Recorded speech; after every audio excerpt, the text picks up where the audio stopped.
Hey Pip, I'm glad you're here today. Today we want to talk a little bit about strides. Okay, how we're moving, coming out of what we would call our launch into foot plant. Okay, and there are a lot of ways that can happen. And I'll get questions regarding, what is the best way that I should be moving.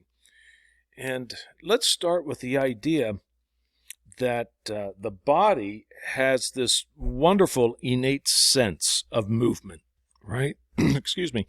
So we know that we're trying to strike this object with relative strength. So we're going to move towards it. We're going to apply momentum towards it, and we talked about that. We talked about the forces that are at play: a vertical force, a torque force, a horizontal force, how we wanted to create body speed out of the middle.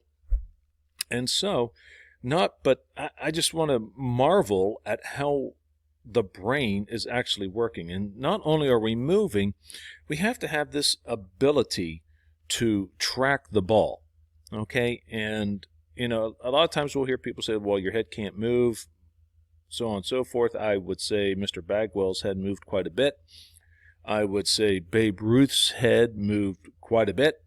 And I think what's more important is we want to stay on the plane of the ball. So can there be a little bit of head movement? Yeah, there could be. Okay. Is it ideal? Probably not. But if we can stay on plane, then I think we're okay, right? At that point. So what I just wanted to do here today was take a brief look at some of the positives and some of the negatives to strides. And right here, we're going to start with, I'm going to move back here just a little bit just to get it going. This is Matt Olson. And we'll watch Matt. Matt is using a tap. As we can see, there's the tap. And then there's the stride, okay? So let's just slide back a little bit. Let's take a look at Matt again. Let's let it work its way through.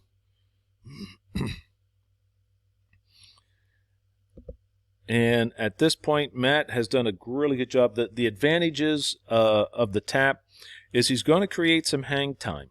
And the hang time is a very good thing to have, right?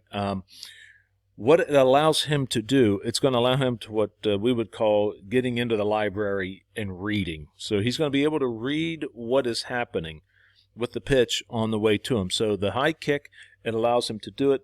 But what is necessary here, and if I can go just take a look at this, what we're looking at is, again, we've got a good leverage position right here. We've got him sitting into his corkscrew going this way, right, with that back hip. So a lot of good things going in. Tremendous work here on the hip load. So he's got good leverage. All right, let me clear out. And we'll continue on. And as he gets to foot plant, bang, he is able to get strong into foot plant. He's very strong into foot plant. It's somewhat of what I would call an Elvis move, referring to Elvis Presley and the way that Elvis would pump his feet and get those heels into the ground, and I think Matt Olson does that. So very nice job here with using the tap. Okay? All right. The disadvantage of using the tap is you're a long way off the ground, so you have to be correct in your mind. And that would be meaning if he was looking fastball and he gets the curveball and he's that high up, he's probably going to be okay. But if it's the other way around, he's going to be a little late. Could be that he also gets early if he's looking fastball and he gets the curve, okay? So there are some problems that can happen, but your training is going to be how do you control that middle, how do you control that fall. And, that would be the use of the Ishiros at that point.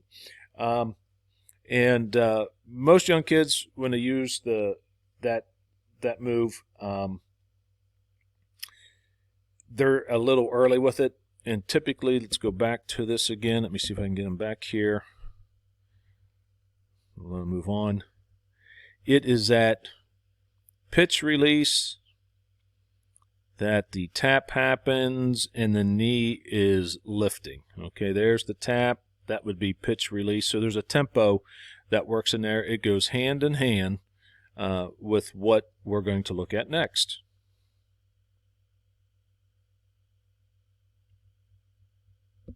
And that next is Mookie Betts. So Mookie has a high leg kick. That high leg kick, very similar to the tap in the sense that we're going to initiate that when the pitcher is at release. That knee is going to come up, okay? And as we pause him right here, tremendous leverage, tremendous use of the hips. This is probably going to produce the most power, okay, in this instance. Sometimes the tap might be referring to trying to find a little bit of rhythm within a swing. This is a much more aggressive swing, is the most aggressive of strides, rather. And so as we look at that, again, his hips are loading. He's into that corkscrew again. Right, you can sort of see once again. There's the leverage component to it. There's him sitting into that back hip. As he's doing that, what he's doing is he's pulling out all this slack across the stomach. You're going to continue to see this continue to move on, and you'll see him pull the punch with the top hand. Once again, the disadvantage is we're really high off the ground. But once again, he's able to sink into it, and that would be the high kick. Take a look again. I just want to go again here, let you see it.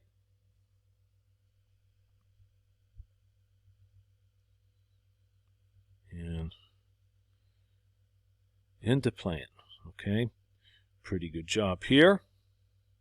So in this next clip, we'll have Bobby Witt, and we're going to see Bobby utilizing the low lift, okay, a smaller lift.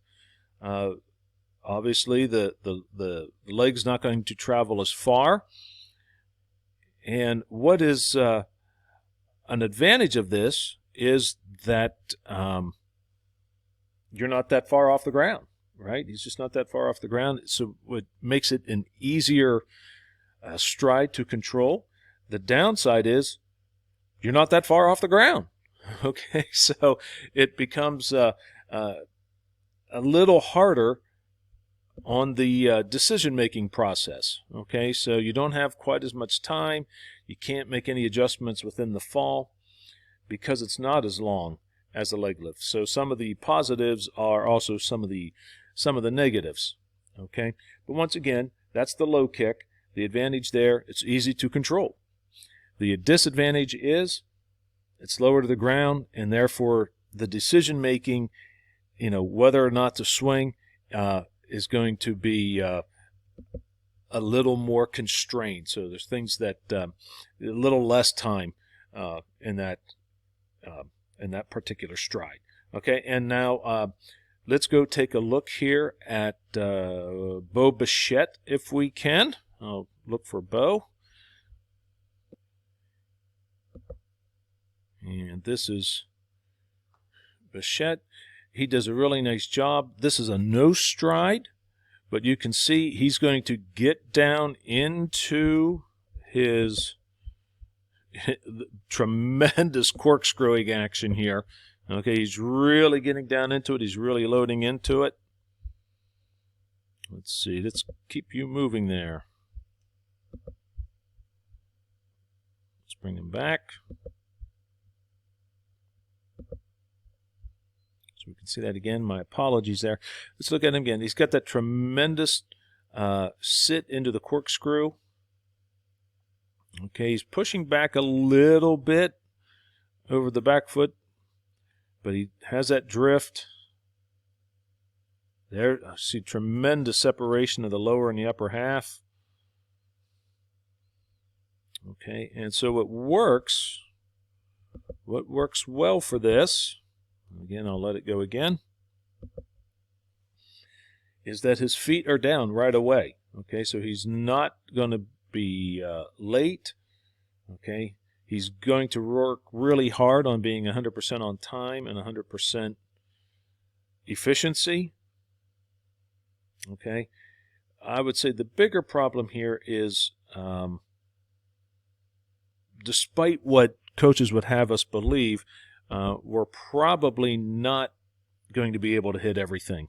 Okay, I don't think any stride delivers that, but it seems to me that the no foot, because it's like removing what is thought to believed to be thought excess movement in a particular player's stride, and that therefore, less movement is simpler and we'll be able to get to everything.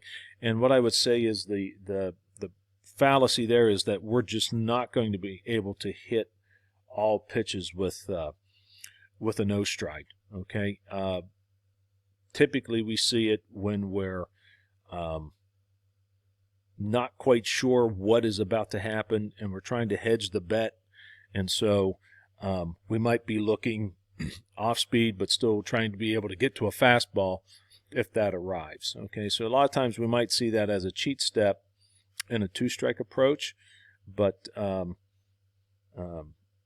it does break up momentum if you're not aggressive. And I think, let's go back and just take a look again, and I think when done well, as Bichette uses it here, when done well, you see just how aggressive an action he creates, and I don't think that can be understated enough. Okay, so he's really getting in to his torque pool because he's realized that. Okay, and tremendous hip action. Okay, so if you're a little limited in hip mobility, this probably isn't your swing.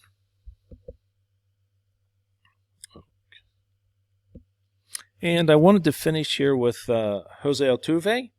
And with Altuve, we'll see that high leg kick. But the reason I bring this clip back in is I want you to watch the end of this swing. As he does this, obviously another high leg kick, right? Creating power. Again, good corkscrew. He's into good foot plant.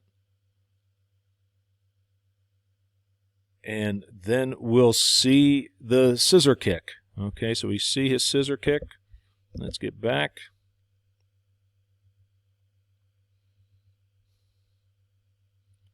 Let's watch again.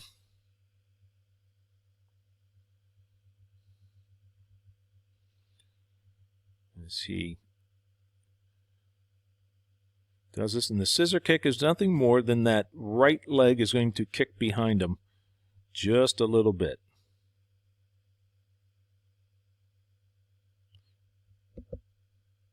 As we can, let me draw this out here.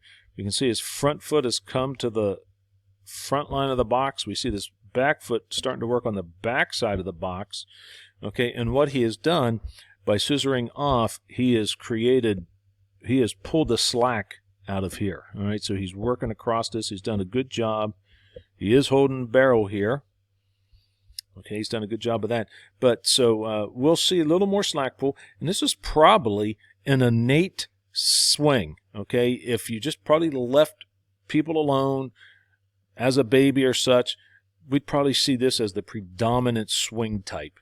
Okay, and so a lot of times what we're doing is trying to deconstruct swings just to get back to what the body wants to do. I did want you to see that, to see what this experience is like. And there we go. That's us with the idea of, different types of strides and how we get from point A down to foot plant. All right. Okay, hope this helps. Next up, we're going to be looking at sweet spot.